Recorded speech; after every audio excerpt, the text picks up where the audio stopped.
ஒரு குட்டி கதை. ஒரு தவளை வந்து கிச்சனுக்குள்ளே இருந்துச்சான். அது வந்து தெரியாமல் ஒரு பாத்திரத்தில் தண்ணி இருந்துச்சான், அந்த தண்ணிக்குள்ளே விழுந்துருச்சான். நெக்ஸ்ட் டே மார்னிங் வந்து அந்த தண்ணியை வந்து லேசாக அடுப்பில் வச்சு கொதிக்க வைக்கிறாங்க. அது உள்ள தவளை இருக்கிறத அவங்க பார்க்கல. இந்த தவளை வந்து அந்த ஹீட்டுக்கு அட்ஜஸ்ட் பண்ணி அதோட ஸ்கின்னை திக்காக்கி அந்த அட்மாஸ்ஃபியரை நம்ம பொறுத்து போகலாம் அப்படின்னு திக்காக்கிக்கிட்டே வருது. ஒரு பாயிண்ட் ஆஃப் டைமில் தண்ணி தலை கொதிக்குது. அப்போது அதுக்கு புரியுது, இதுக்கு மேலே என்னால் பொறுக்க முடியாது, என்னோடய ஸ்கின்னை என்னால் அட்ஜஸ்ட் பண்ண முடியாது, நம்ம வெளியில் குதிச்சு தான் ஆகணும் அப்படிங்கிற ஒரு கட்டத்துக்கு அது வருது.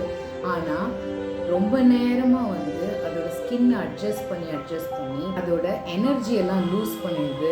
ஸோ அந்த தவளைக்கு வெளியில் குதிக்கக்கூடிய எனர்ஜியை அது லூஸ் பண்ணிடுது. ஒரு பாயிலிங் வாட்டரில் ஒரு தவளையை போட்டால் இமீடியட்டாக வெளியில் ஜம்ப் பண்ணி வந்துடும். இதுவே அந்த தண்ணியை லேசாக அடியில் சூடாக்கிக்கிட்டே இருந்தால் அதை அட்ஜஸ்ட் பண்ணிக்கிட்டே இருந்து அதோட எனர்ஜியை லூஸ் பண்ணி உள்ளே இறந்துருமே தவிர்த்து அதால் வெளியில் வர முடியாது.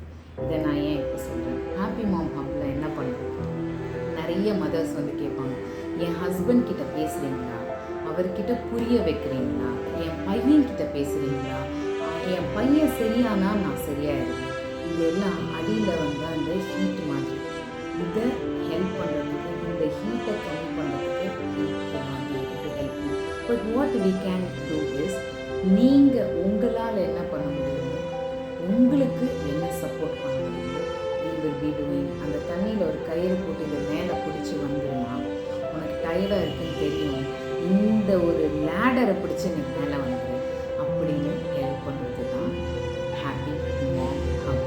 So we will not help you to change your external environment, but we will help you to gain that inner strength, to gain that energy back.